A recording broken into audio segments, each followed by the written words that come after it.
Tonight, do-it-yourself health testing. It's very alarming because you haven't got anyone to interpret those results for you. There's no doctor to put them in context or explain it. It's just, here's some bad news. Is it a waste of money? 0.5 would be hypoglycemia, heading for coma. How do you react to those results, gang? Shocking, really. If you believe that yourself, take that at home yourself, you're going to be worried, isn't you? Or should we all be paying out for extra screening?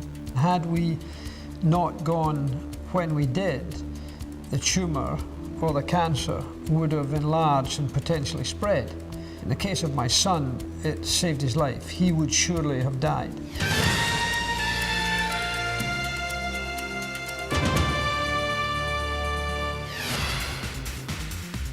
Home health testing is a booming industry, now worth around £100 million a year in the UK. But it's not without its critics. These days, there are no shortage of tests for you to try. Everything from cholesterol to chlamydia, from diabetes to cancer.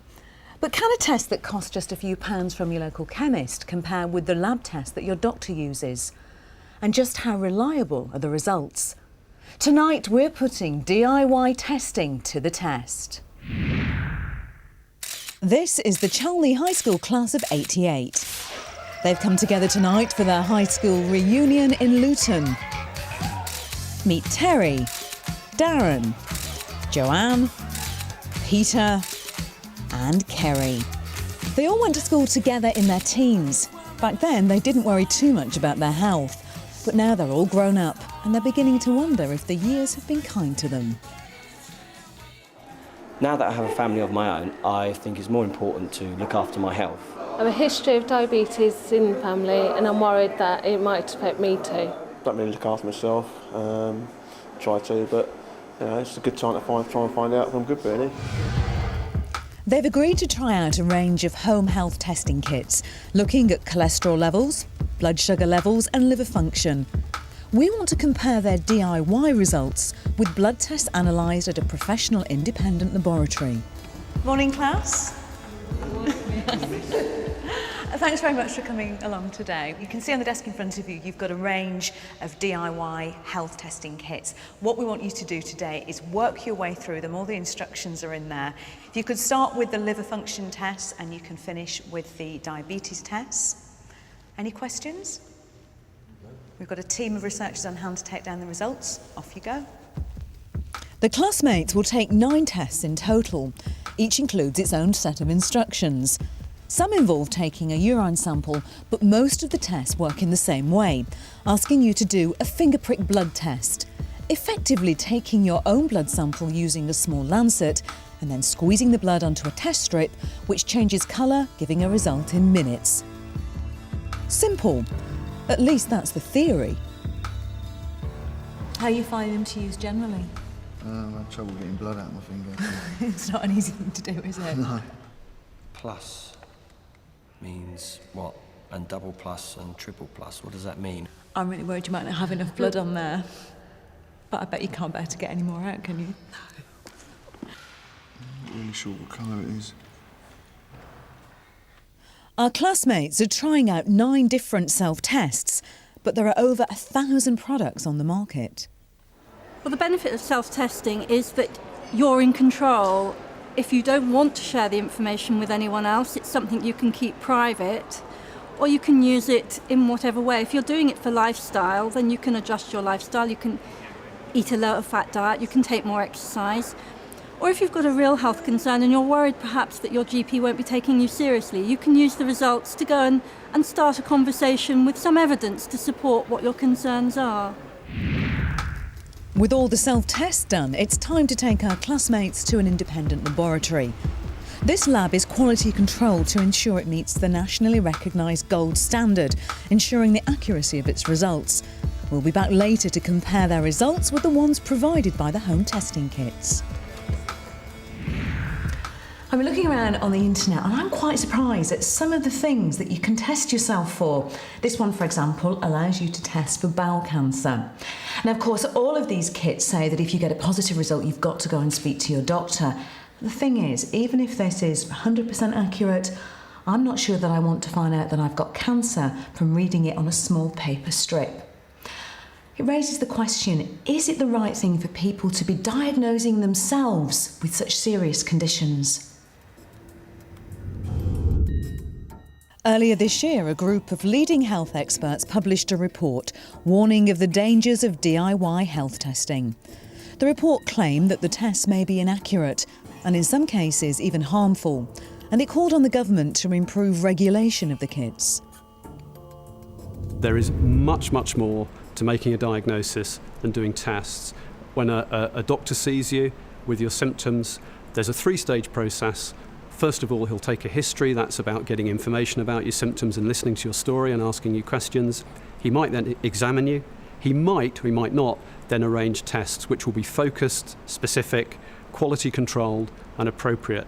Now, in that holy trinity of the history, the examination and tests, far and away the most important thing is the history. About 90% of a diagnosis is made purely through the information the patient gives us.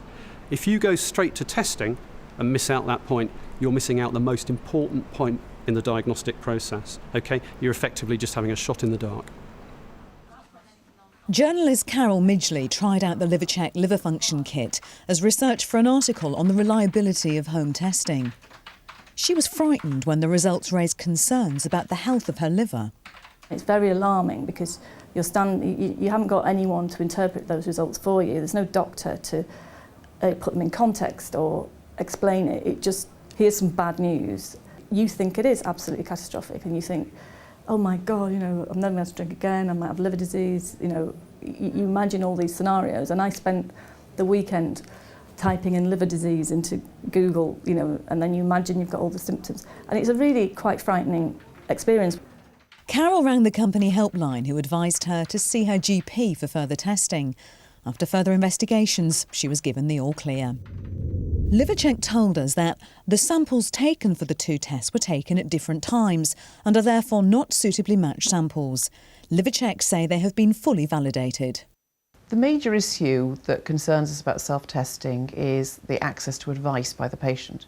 If you get a positive result, then you need to know what that means. Does that mean that you have something serious that needs treatment, and if so, what's the treatment plan?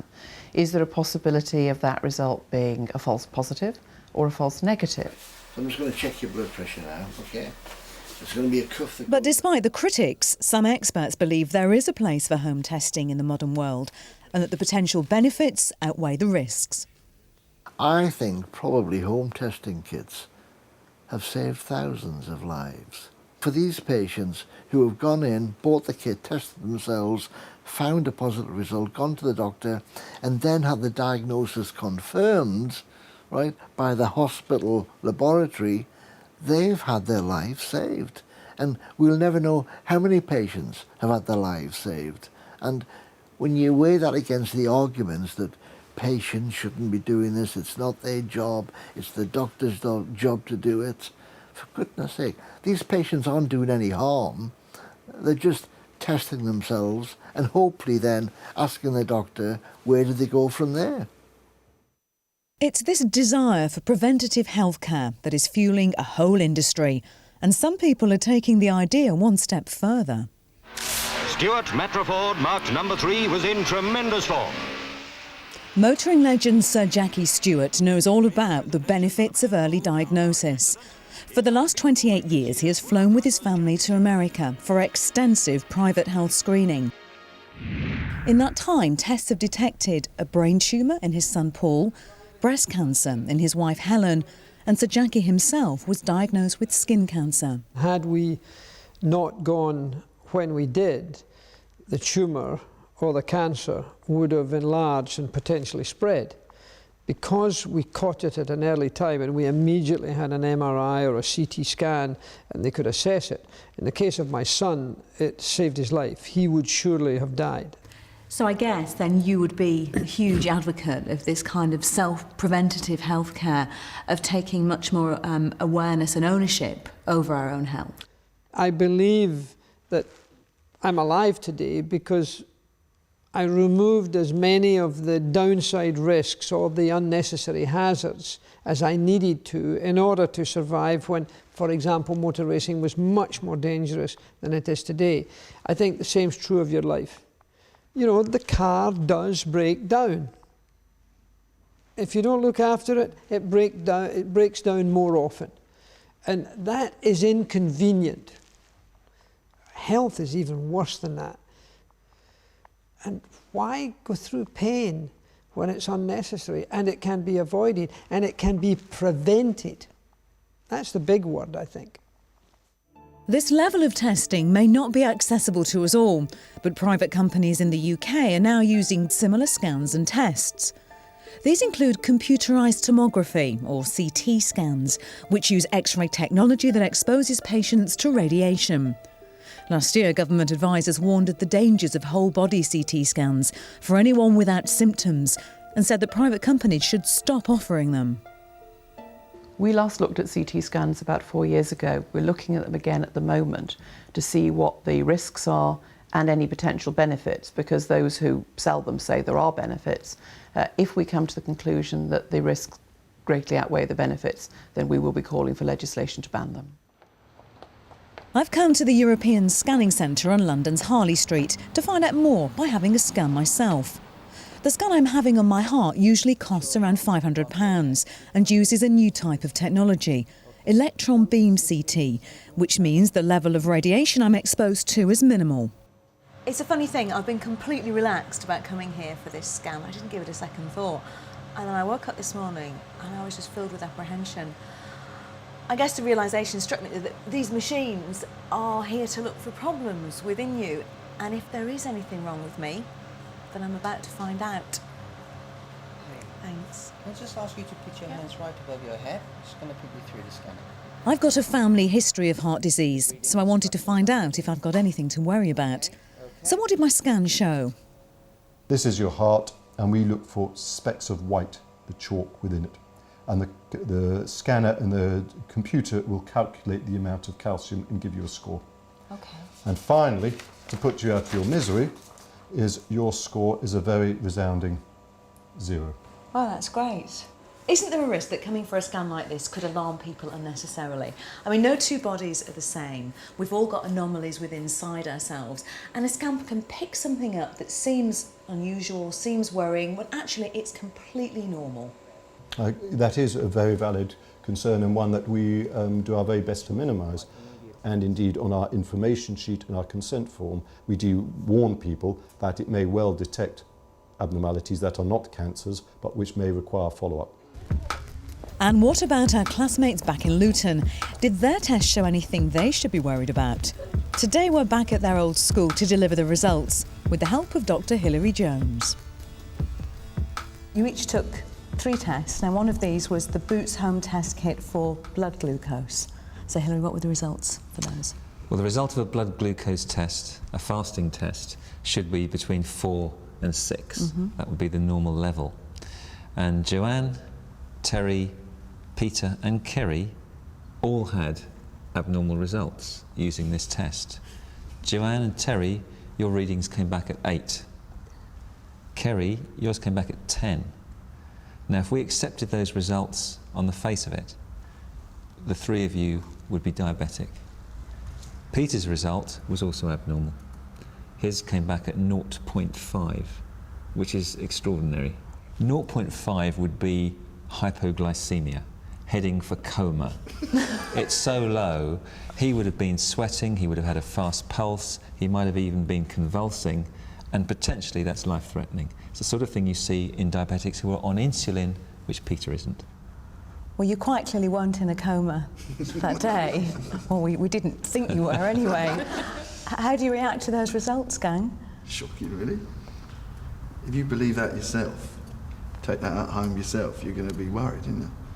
And clearly, having heard those results, you might then want to go rushing to the doctor to have it checked. Well, before you do that, we'd of course also had your bloods tested at an independent lab. And we have some good news for you, because actually, according to those results, you're all completely normal and you're most definitely not in a coma.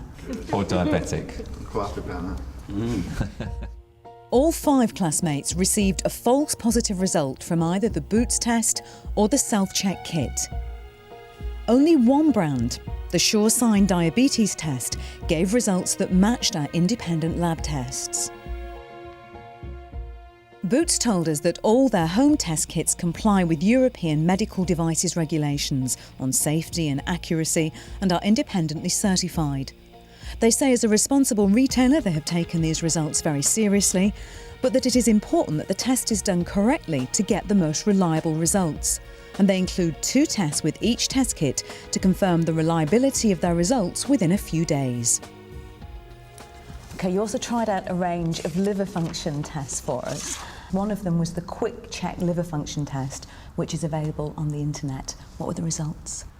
Unbelievably, 4 of you, on the face of it, again, had abnormal results.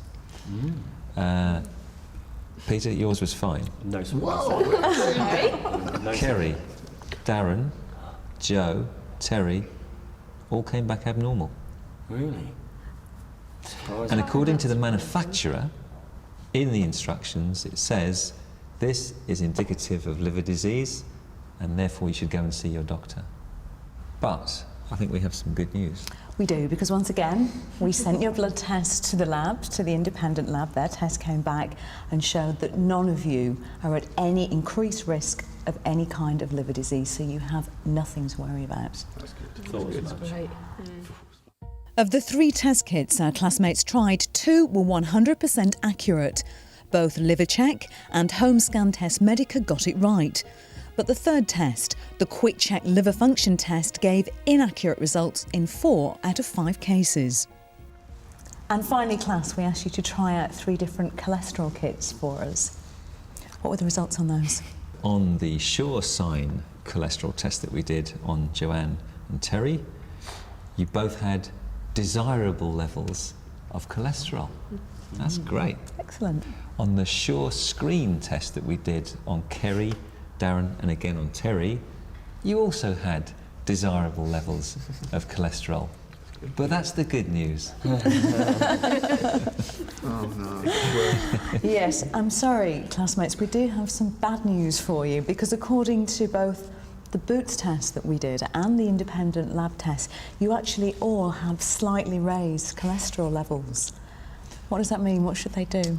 Well, in that instance, the manufacturer would say, because that means or implies you might have a higher risk of heart disease, you should go and talk about the result with your GP. And I would heartily agree with that. Of the 3 tests our classmates tried, only one, the Boots cholesterol test, correctly identified that all of their cholesterol levels were raised. Both the Sure Screen and the Sure Sign kits got it wrong. Sure Screen Diagnostics said their kit recommends 2 test results are averaged before classification. They said the way the test is performed is critical to its accuracy, that each batch of tests is sample tested and the accuracy of this particular batch is 95%. Care Diagnostica, who manufacture the Sure Sign cholesterol and blood glucose kits and the self-check blood glucose test, say, we do not believe that a sample of 5 is representative enough to make an informed or conclusive decision.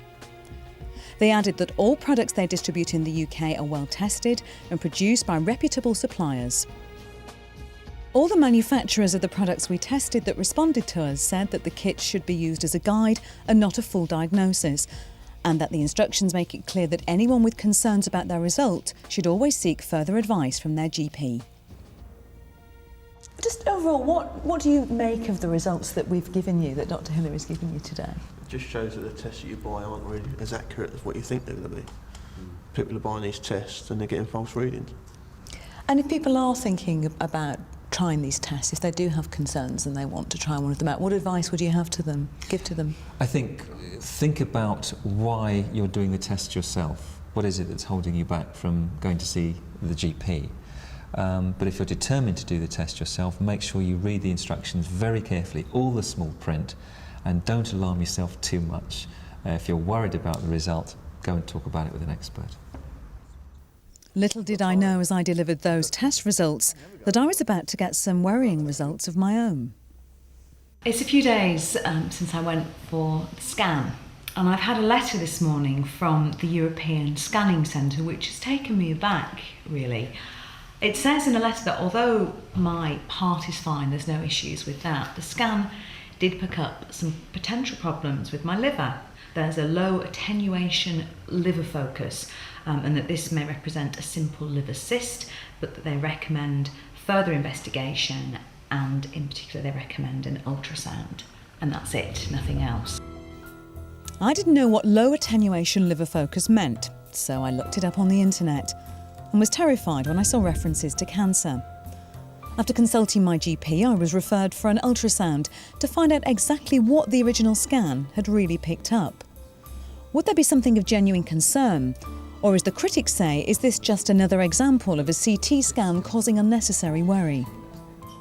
Full body CT scans, frankly, are a nest of vipers. It would be a very unusual person in whom you found absolutely no abnormality whatsoever. But it's very, very rare indeed to find something that turns out to be relevant and through treating will actually improve your health for the future. It's much, much more common to find abnormalities which are almost impossible to interpret in the absence of symptoms, which the doctor really doesn't know what to do about, and which creates enormous anxiety for the patient, often anxiety that can only be resolved by further testing, which in itself has its own dangers and costs. But those in favour of screening argue that the false alarms are a small price to pay compared with the potential benefits. I know personally that in this centre we have detected abnormalities in very many people which would have killed them. I think I can be as honest as that. And if you detect a cancer at an early stage, which allows you to do something about it and increase your chances of cure, then that can only be a good thing. Just finished the ultrasound and I've been assured by Dr. Patel that everything is fine, and I'm so relieved now just to hear that news. It's a simple cyst in the liver which is benign. This whole experience really proves that those concerns that experts have are right. Screening can pick up things that are nothing to worry about, and it can cause further investigation that you just really don't need to have. At the minute, I'm just relieved everything's fine, but for the last few days, I've been one of those people who's one of the worried well. During the making of this film, I've learnt firsthand that there are pros and cons to every kind of health screening. Whether it's home health testing or having an annual health MOT, the most important thing is that once you've got a result, you must speak to an expert and find out what that result means.